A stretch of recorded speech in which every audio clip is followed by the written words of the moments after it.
محرم آنے والا ہے، ایک لمحے کے لیے یہ نہ سوچنا کہ تم نے کسی کو دیکھ کے حسین کو مارا۔ ہمارے بزرگوں کی روایتیں وہ پرانی نہیں ہیں، ابھی وہ لوگ موجود ہیں، یہ لوگ ابھی زندہ ہیں جو محرم میں چارپائیاں اٹھاتے تھے، جو سروں پہ کھان کھاتے تھے، مائیں بچوں کے کاموں سے بے روزگار لیتے تھے، گریبان چاک کر لے جاتے تھے، مٹی پہ بیٹھے تھے۔ اس دور میں عزاداری میں روحانیت ہوتی تھی۔ اب آج کل کے بچے کہتے ہیں جی گھر میں بیٹھ کے ہم لائیو مجلس سننے تو ہو جاتی ہے، ہم آن ایئر مجلس سننے ہو جاتی ہے، ٹی وی سی ڈی پہ مجلس سننے ہو جاتی ہے۔ بے شک ہم مجلس سن لیتے ہیں، لیکن زہرا گھر نہیں آتی امام کسی دور میں کسی بھی زمانے میں حسین کے گھر ہوتا تھا، حسین کے گھر کی رونق کو بہار ہوتا۔ یہ بارگاہ کا گیٹ نہیں کھلتا، حسین بازو میں لا کے حسین آج بھی گل بنا رہا ہے، حسین آج بھی چاہتا ہے کوئی آئے میں اسے بول رہا ہوں۔ میں نے اپنی آنکھ سے روایت نہ پڑھی ہوتی، مجھے مولا حسین کی قسم اندر سے کتابیں کہتی ہیں کہ جو مومنین مجلس حسین میں شریک ہوتے ہیں ایک رات پہلے زینب اور سجاد ان کے گھر جاتے ہیں، رو کے کہتے کل والی مجلس میں تیرا نام ہے، ہم تجھے تیرے گھر میں دعوت دینے کے لیے۔ مولا سید الساجدین اپنے گھر میں مجلس پڑھ رہے تھے، سامنے بیٹھا ہوا ایک شخص چہرے پر رومال رکھ کے بیٹھا تھا۔ مولا سجاد نے مجلس چھوڑ دیا، اس کے چہرے سے رومال کھینچ لیا۔ مولا کی بات ہے چہرہ چھپا کے کیوں رو رہا ہے؟ اس کی آنکھیں بھیگی، اس نے کہا مولا آپ کی عزت کی قسم میں رو رہا ہوں۔ فرمایا چہرہ کیوں چھپایا تھا؟ اس کا مولا کیسے رو؟ فرمایا ایسے رو جیسے بوڑھی ماں جوان بیٹے کی لاش ہے۔ یہ جو روتے روتے ہائے کہتے ہو نا، اس ہائے سے زینب کو بڑا پیار ہے۔ یہ درد ایک لمحے کے لیے اپنے گھر میں رکھ کے سوچو۔ کسی بہن کو کہا جائے کہ تو بھائی کی لاش پہ آ لیکن رونا نہیں، یہ درد اس بہن سے پوچھتے کہ وہ بھائی کی لاش پہ چپ کیسے رہے، وہ مر جائے گی،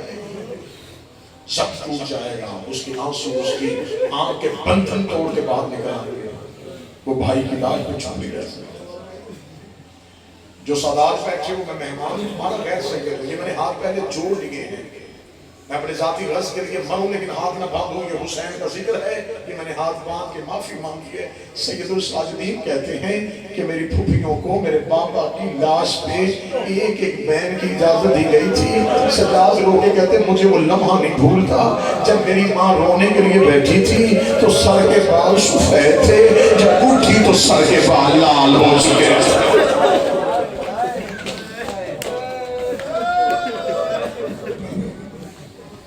حکم ہے سفیر حسین کی شہادت کے دو جملے تھے، جو سب سے پہلے اجڑ گئی وہ لاہور والی بات، اجڑی تو علی کی حق بیٹی، یہ لاہور والی سب سے پہلے اجڑی۔ اس کا دین پہ خرچہ سناؤں، خرچہ ہی سمجھ لیا تو رات ساری معذرت کرتے رہو گے۔ اس کا دین پہ خرچہ سنو، 6 بیٹے، 2 بیٹیاں، سر کا تاج اور سر کی چادر، اس نے اللہ کے دین پہ قربان کروا۔ موسمی حالات ایسے ہیں، زیادہ شہادت تفصیل کے ساتھ نہیں بڑھ سکوں گا، بس آنسو چاہیے، صدا تو غیر صدا سے معافی مانگ کے کوفے کی گلیاں آدھی رات اور تنہا مصیبت، دعا کیا کرو کہ کوئی پردیس میں بے بس، کوئی پردیس میں مظلوم نہ ہو۔ کوفے کی خالی گلیوں میں روتا روتا روتا روتا مسلم ایک دروازے کے ساتھ آ کے بیٹھا، حالت کیا ہے؟ قبضہ تلوار میں سر، بے بسی کی تصویر بن کے بیٹھے میرے بادشاہ۔ کوفے میں خاموشی، جس دیوار کے ساتھ بیٹھے تھے اس گھر کی مالکہ نے دروازہ کھولا، دروازہ کھول کے من انت کون ہے تو؟ مسلم لوگ کہتا انا غریب الوطن، میں مسافر۔ یہ بوڑھیا دیکھ کے کہتی ہے مسافر اپنے گھر جا، مسلم رو کے کہتے جس کا گھر ہی کوئی نہ بڑھیا دیکھ کے کہنے کی مسجد میں چلا جا لوگ کیا اگر کوئی رہنے نہ دے تو ضعیفہ دیکھ کے ہر بات کا جواب دے رہا ہے کہیں بھی جا لیکن میرا دروازہ چھوڑ تجھے نہیں پتا نہیں گورنر آ گیا ہے اس کے سپاہی کتوں کی طرح حسین کے سفیر کو ڈھونڈ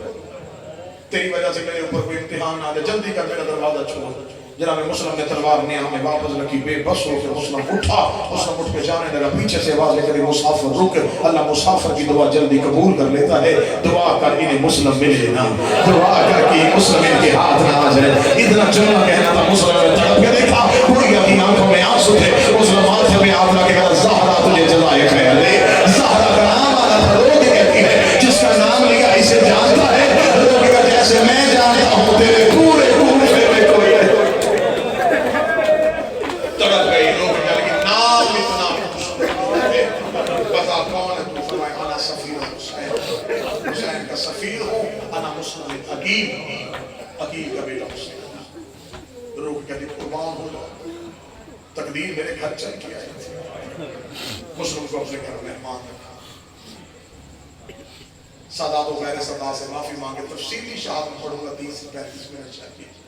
معافی مانگ کے ہاتھ باندھ گیا مسلم کو زخمی حالت میں دارالعوار کی طرف حالت کیا ہے جناب مسلم کی ابرو کٹا ہونٹ پہ تلوار کی دندان مبارک سارے زخمی ہو چکے جسم پہ نیزوں کی انیوں کے نشان ہاتھوں میں رسی پاؤں میں بیڑی مسلم اس حالت سے کوفے کے دروازے میں داخل ہوا مسلم کا سینہ چوڑا تھا گردن میں تنی ہوا تھی مسلم دھکے دے رہا تھا دھتکار رہا تھا زخمی شیر کی طرح دھاڑ دیتا ہوا مسلم کوفے کے دروازے میں داخل ہو رہا تھا فوجیں ڈر ڈر کے مسلم کو رستہ دے رہی تھی کہ مسلم کی رسیوں پہ ہاتھ نہیں ڈال سکتا تھا اس عالم میں مسلم کوفے کے دروازے میں داخل ہوا کوفے کے صدر دروازے میں دربان کھڑا تھا اس نے جاتا ہوا مسلم دیکھا کہ مرحبا ایسے ہونے چاہیے ہاشمی اسے کہتے ہیں جوانی اسے کہتے ہیں ہاشمی اور صدقے جاؤں تیرے قید ہونے کے اور تو کتنے روم کے ساتھ جا رہا ہے اس نے گزرتا ہوا مسلم دیکھا یہ دربان اسی دروازے میں کھڑا تھا یا اس نے تھوڑے عرصے بعد اسی دروازے سے گزرتا ہوا سجاد دیکھا سجاد کا سر جھکا ہوا تھا کمر جھکی ہوئی تھی آنکھیں سجاد کی بات تھی اس نے سجاد کی کہاں یہاں آئی دیکھ رہا یہاں سے پہلے کا ہاشمی گزرا تھا نام اس کا مسلم تھا وہ تنہا تھا وہ سخی تھا لیکن اس کی گردن تنی ہوئی تھی سینہ اس کا چوڑا تھا لوگ اس کے سامنے ڈرتے آ رہے تھے تو امام ہو کے گردن جھکا کیا رہا ہے سجاد کی آواز ہے تو نے انصاف سے کیا مسلم اکیلا آیا تھا میرے ساتھ علی کی بیٹیاں بغیر چادر کے آئے مسلم میرے ساتھ علی کی بیٹیاں بغیر چادر کیا جائے مسلم کو دارالعمارہ کی چھت میں لایا آخری دو دارالعمارہ کی چھت میں مسلم آئے جلا تلوار نکال کے کھڑا تھا کمینہ قریب آ کے کہا آخری وصیت مسلم کی آواز ہے میں نے کوفے میں ایک شخص کا قرض دیا مجھے قتل کرنے کے بعد میری تلوار بیچ کے اس کا قرض اتارا انہوں نے کہا دوسری شرط مسلم نے کہا فون تم نے کرنی نہیں وصیت میں دے رہا ہو سکے تو کسی کو مکے بھیج اسے کہو کہ مسلم کہتا ہے بہنیں لے کے مدینہ چلا جاتا کوفے والے تیری بیعت چھوڑ چکے انہوں نے یہ وصیت پوری نہیں کر سکتے تیسری وصیت مسلم کی آواز ہے مجھے کوئی پانی پلاؤ اب یہ وصیت اگر سمجھ گئے تو رات کو بستر میں ماتم کرو